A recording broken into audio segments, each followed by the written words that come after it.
This lecture is going to look at how to evaluate changes in entropy. So remember that entropy is a property of state. So from what we've learned earlier, if we know any two independent properties, we should be able to find the entropy. So to begin, we want to talk about something called the TDS equations. So the TDS equations are the thing that is in behind every calculation for a change in entropy that we do. Now it turns out there are two TDS equations. We want to take a look at the first one. So the first law of thermodynamics is that delta Q minus delta W equals du. So this is our familiar first law for a closed system. It's just written in differential form. So a small amount of heat transfer minus a small amount of work gives a small change in the internal energy. For a reversible process, now that we're looking at the second law, we know that delta Q is TDS. And all along we've talked about delta W being equal to P dV. So remember, this is the work for a closed system undergoing a quasi-equilibrium process. Well, a quasi-equilibrium process is also a reversible process. So what we're going to do is take this and put it there, and this and put it there. So what we get when we do that is called the first TDS equation. So TDS equals du plus P dV. Notice the delta W I've moved to the other side of the equation. So this is called the first TDS equation. And notice it contains only properties: temperature, entropy, internal energy, pressure, and specific volume. And this equation is used very heavily to calculate changes in entropy. Notice the ds on the left-hand side of this equation. That's the change in entropy. So when we look at this equation, we see the difficulty with it is it involves a lot of properties. If we want to take this and use it to calculate ds, it's certainly going to work, but we need to know the temperature, we need to know the change in internal energy, the pressure, and the change in volume. So it depends on a lot of other properties. So although this equation is used a lot to calculate changes in entropy, it's usually simplified in some way to make that possible. Now notice this is called the first TDS equation. That's because there's more than one of them. There is also a second TDS equation, and we want to take a look at that next. Remember the quantity enthalpy that we introduced earlier. Enthalpy is equal to internal energy plus the flow work. Well, if we differentiate both sides of this, we get dH is equal to du plus P dV. And we can break this up using the product rule so that dH equals du plus P dV plus V dP. And rearranging this, we can get an expression for du. So all I'm doing is taking those two terms and moving them to the other side of the equation so that they become negative. So that's du, and we can take this and substitute it into our first TDS equation. So this is our first TDS equation repeated, and I'm just going to take that term and replace it with this. And notice one thing that's going to happen is that these two terms will cancel out. So what we get is TDS equals dH minus V dP, and that's known as the second TDS equation. So it plays the same role as the first TDS equation. It's a way to calculate changes in entropy. It just depends on different properties. Most notably, it depends on the change in enthalpy instead of the change in internal energy. But it's used in the same way, and it has the same issue in that it involves a lot of other properties at the same time. So these two TDS equations are the basis for calculating changes in entropy. We just need to make some assumptions in order to make them useful. As with other properties, we need to pay attention to what type of substance we're looking at when we calculate changes in entropy. So we want to look at the same set of substances as we've looked at before. So there are three main cases that we're going to look at. The first is water, or the refrigerants. So for these substances, we've already got quite a bit of experience looking up the entropy. So for these, we just treat entropy the same as if we were looking for internal energy and enthalpy. So there's nothing new to discuss here, really. You've already got quite a bit of experience looking up values for properties in tables for water or the refrigerants. So changes in entropy for those substances are calculated in the same way as changes in internal energy and enthalpy. Now remember, I said that the TDS equations are important for calculating changes in entropy.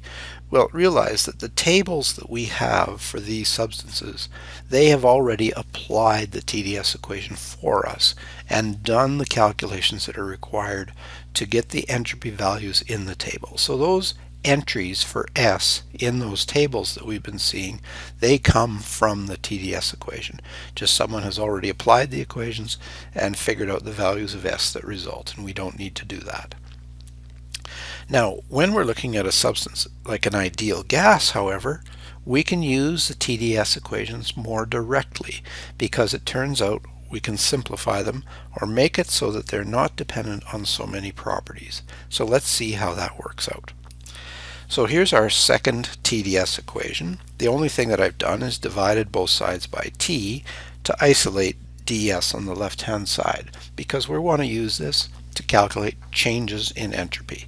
So that's what I have on the left-hand side. Well, like I said, the problem with this equation as it sits right now is it involves many other properties: enthalpy, temperature, specific volume, and pressure. So lots of things potentially changing on the right-hand side. However, when we're talking about an ideal gas, it turns out there's two key simplifications we can make to this equation. The first is to recognize that dH is equal to Cp dt, and we've used this equation before to calculate changes in enthalpy. Here we're going to substitute Cp dt in there in a moment. The other simplification we can make to this equation is use the ideal gas law to replace this ratio of volume over temperature with the ideal gas constant over pressure. So notice that's our ideal gas law. Rearranging it, V over T must equal R over P. So what we're going to do is substitute that into there and this into there. And when we do that, there's very important simplification happens. Notice that this term only depends on T and this term only depends on P.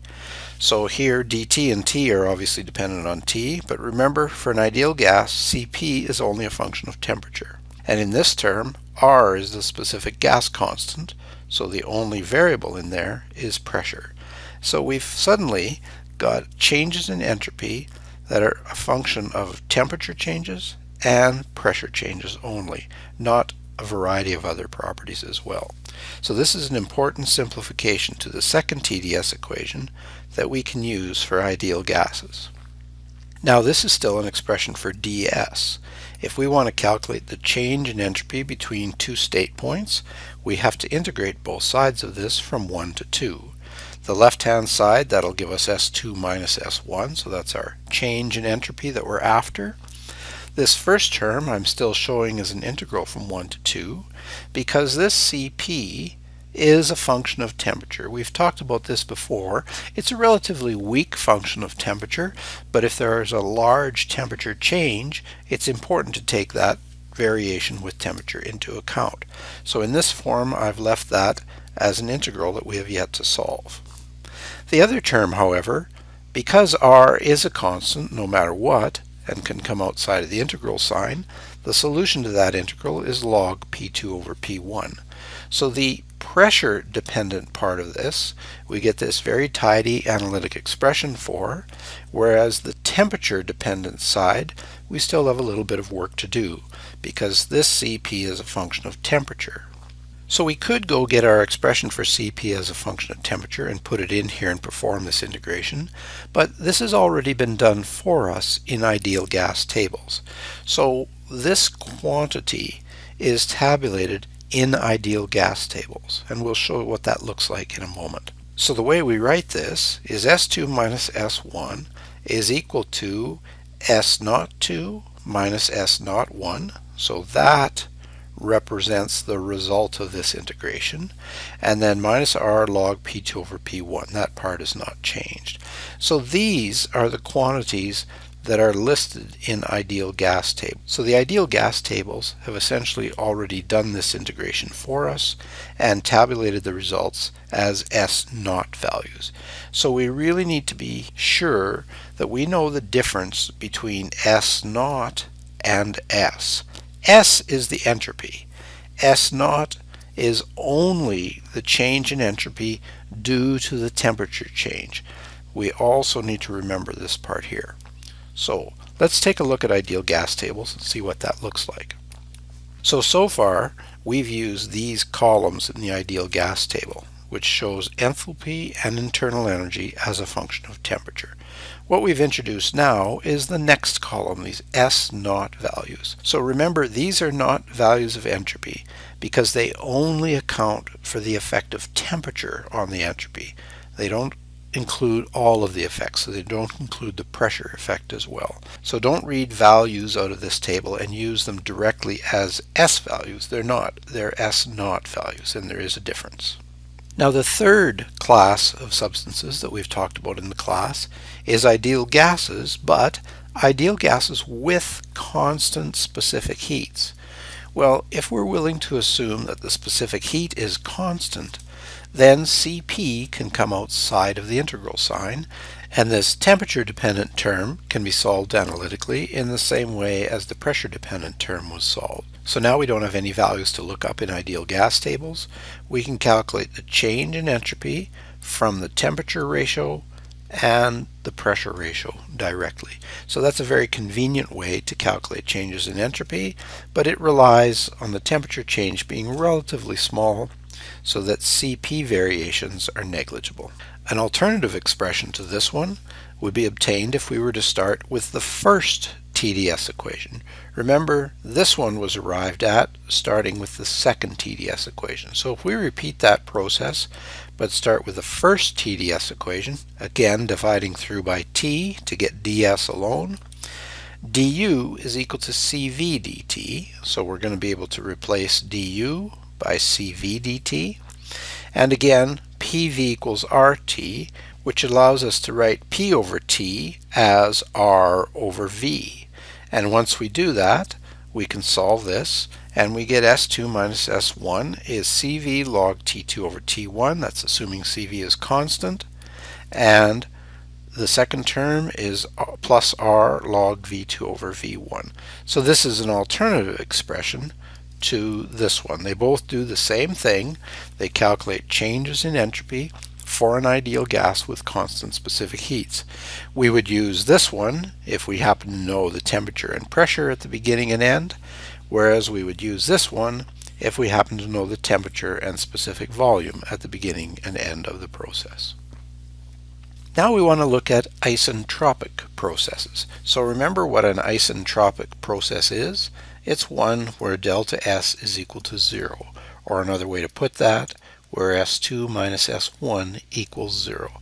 So this is a special process where the entropy does not change. And remember, that's a very important process because that's the type of process that goes on inside of an ideal compressor or an ideal turbine. So an isentropic process. Well, to look at isentropic processes for ideal gases, we just take the expressions that we've been working with and we set the left-hand side equal to 0. So that's what I've done here. This used to be S2 minus S1, and I've just set it to 0. So what we can do with this is, if we know any three of these four quantities, we can use this equation to get the remaining quantity. So P1 and P2 are directly in this equation, so that's clear what role they play. But remember, these two things are functions of temperature, so that's why I have temperature in this list of four properties. That's a function of T2 and that's a function of T1. So if we know we have an isentropic process and we know any three of these things, we can put those three values in here and solve for the fourth. And we'll be showing an example of that in a little while. Now another way to do this is to take this expression and solve it for this pressure ratio. So rearranging this to solve for P2 over P1, will tell us that P2 over P1 is equal to E to the S naught 2 minus S naught 1 over R. So just rearranging this for P2 over P1. Well, we can break this difference up into a quotient because it's an exponential.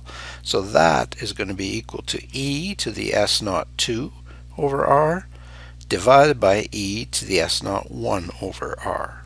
Well, realize this quantity is only a function of T2 and this quantity is only a function of T1. That's why we split it up like that. Well, it turns out that those values are also tabulated in ideal gas tables, and we'll take a look at those in a moment. But we want to see what they're used for. So we have a pressure ratio here for an isentropic process. So an ideal gas goes through an isentropic process from some initial to some final pressure. We know what that pressure ratio is. Well, if it is isentropic, that needs to be equal to the ratio of these two quantities. So if we take a look at this, P2 over P1 then is said to be equal to PR2 over PR1.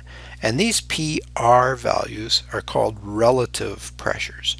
And again, those are only functions of temperature. So that only depends on T2, and this only depends on T1. And those are also contained in ideal gas tables, and we'll look at page A22 here in a moment to see those values for air, and we'll do an example here in a moment that shows how they're used for isentropic calculations. So table A22 for air has these tabulated. So it's important to realize that these relative pressures in table A22 only have meaning when they're used as a ratio like this. So you would never pull a value of PR out of table A22 and use it as a pressure. It only has usefulness to calculate a pressure ratio, as this illustrates. And also you need to remember it's only for isentropic processes. Now there's a second relative value that's also tabulated in ideal gas tables. If we take the ratio V2 over V1 and we use the ideal gas law to represent V2 as our T2 over P2 and to represent V1 as our T1 over P1, we can see that V2 over V1 is equal to T2 over PR2, just rearranging this equation and combining it with this, times PR1 over T1. Well, realize that only depends on T2 and that only depends on T1. So those quantities are called relative volumes, or VR2 and VR1. And again, that just depends on T2 and that just depends on T1. So these are used in exactly the same way as relative pressures are used. Just tells us that the volume ratio for an isentropic process has to be equal to the ratio of relative volumes. Same way as the pressure ratio for an isentropic process has to be the same as the ratio of relative pressures. Well, let's take a look at table A22 one last time. Again, we're used to using table A22 to look up values of enthalpy and internal energy as a function of temperature. We have this value of S naught now, but now we have relative pressures and relative volumes tabulated here as well. And notice there's a little note up top here that reminds us that those things are only for isentropic processes, so when delta S is equal to 0. And notice these don't have any units because they are by nature a ratio of two pressures. Now what we want to do is see what happens to isentropic processes when we have constant specific heats. So again, we've gone back and got the two expressions that we have for the entropy change for the case of an ideal gas with constant specific heats, only now we've set the left-hand side equal to 0. So those used to be S2 minus S1, and we've set them both equal to 0. Well, we can take these equations and combine them with these two equations that we have for ideal gases, Cp minus Cv is equal to R, and K is equal to Cp over CV and do some rearranging and show that P2 over P1 is equal to T2 over T1 to the K over K minus 1. Now, where this comes from is essentially taking this equation and solving it for P2 over P1. And if you do that and you use these expressions to simplify the exponent, you can get that. If you start with this equation and you solve for V2 over V1, again using these two things, you get this expression. So these two are really just these rearranged and solved for the pressure ratio in this case and the volume ratio in this case. And notice they're both functions of the temperature ratio, just different exponents here. Well, the other thing you can do is take this and solve it for the temperature ratio. Also take this and solve it for the temperature ratio and set those equal, and you'll get a relationship between pressure and specific volume. So when we do that, take that and that, solve them for the temperature ratio, set them equal, and we get PV to the K is a constant. So this is an ideal gas with constant specific heats undergoing an isentropic process. So it's a polytropic process, but where the polytropic index is that special value of Cp over Cv, the ratio of specific heats. And this is a result that we used when we looked at the efficiency of a Carnot cycle. We just hadn't shown that it was true at that point. So a polytropic process with a polytropic index of K is an isentropic process. So let's look at some examples of entropy calculation, some numerical examples to try illustrate how these equations are used. So first of all, let's say that we have air, and of course it's important to pay attention to the substance, with an initial pressure of 2 bar and a temperature of 500 K, and then it goes through an expansion till the pressure drops to 1 bar and the temperature drops to 450 K. And the question is to just calculate delta S, so S2 minus S1, assuming an ideal gas. So notice we're not assuming constant specific heats yet, just an ideal gas. Well, the way we would do this is we would get this equation, which we developed earlier. Our change in entropy, that's what we're trying to find, is S02 minus S01 minus R log P2 over P1. Well, notice the two pressures, of course, were given, so we know both of those things, and realize that the two temperatures are known, so we can go to table A22 because it's air and look up these two values of S0. And when we do that, we get the following. So S2 minus S1, the two values of S0 are here, so that is looked up at T2, and this is looked up at T1. Our specific gas constant for air is 0.287, and the log of the pressure ratio. P2 was 1 bar, P1 was 2 bar. And of course we do that calculation and we get 0.091 kilojoules per kilogram degree Kelvin.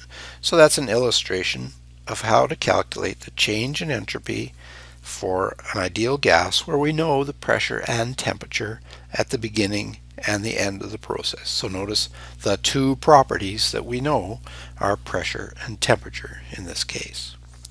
Let's look at a second example that has many of the same properties. It's just coming at it from a slightly different way. So consider an isentropic expansion of air where P1 and T1 are given, and notice that's the same P1 and T1 as we had before, and T2 is 450 K, which is the same T2 as we had before. The thing that's missing over here is the pressure, and we're asked to calculate the pressure for an isentropic process. Notice example 1 was certainly not isentropic because we actually calculated a non-zero value for delta S. This is an isentropic process, starting at the same point, ending at the same temperature, and the unknown, or the question is, what is P2? And again, we're using the ideal gas model for air. For an isentropic process, we set the left-hand side to 0. So S2 minus S1 is 0 because it's isentropic. The two temperatures are both known, so because T1 and T2 are known, both of these things we can look up in table A22, and so the unknown in this equation is this P2. We know everything else. So we substitute all of these values in, and we solve for that pressure. And if we do that, we get a pressure of 1.373 bar. Now another way to do this, so this is an alternate way to do exactly the same calculation, is to use this idea of relative pressures.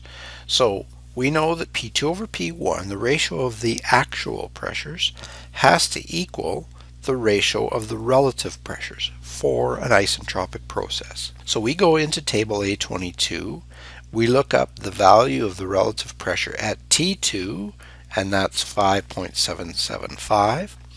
And we look up the value of the relative pressure at T1, and that's 8.411, and the ratio of those two is equal to the ratio of actual pressures. So that's at 450, that's at 500 degrees C, and so P2 is P1, which is 2 bar, times that ratio of relative pressures, which gives exactly the same value. And it has to give exactly the same value because these relative pressures are really calculated from the same equation. So this is just a little bit quicker way where a lot of the calculations are actually already done for us by these relative pressure values in the ideal gas table. Now let's take a look at this on a TS diagram. So temperature versus entropy.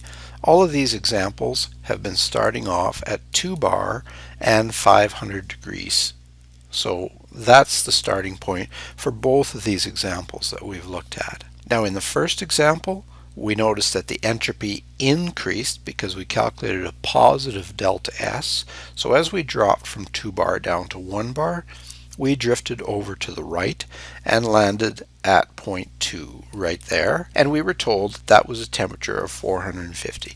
So our starting temperature was 500, our ending temperature was 450, and we calculated the change in entropy. In other words, we calculated this distance here in the first example.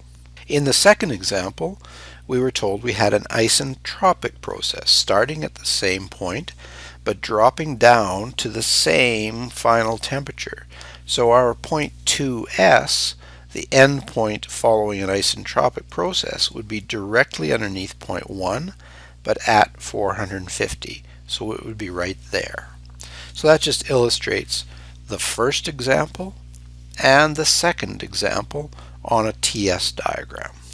Now what we were actually finding in the second example was the value of the pressure here. So if we draw a line of constant pressure through that point, we found that that was 1.37 bar. And in fact, it's between 1 bar and 2 bar.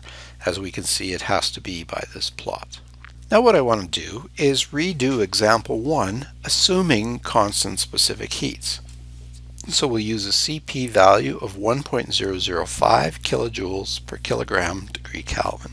So now that we're assuming constant specific heats, this temperature dependent portion can be calculated in much the same way as the pressure dependent portion is being calculated.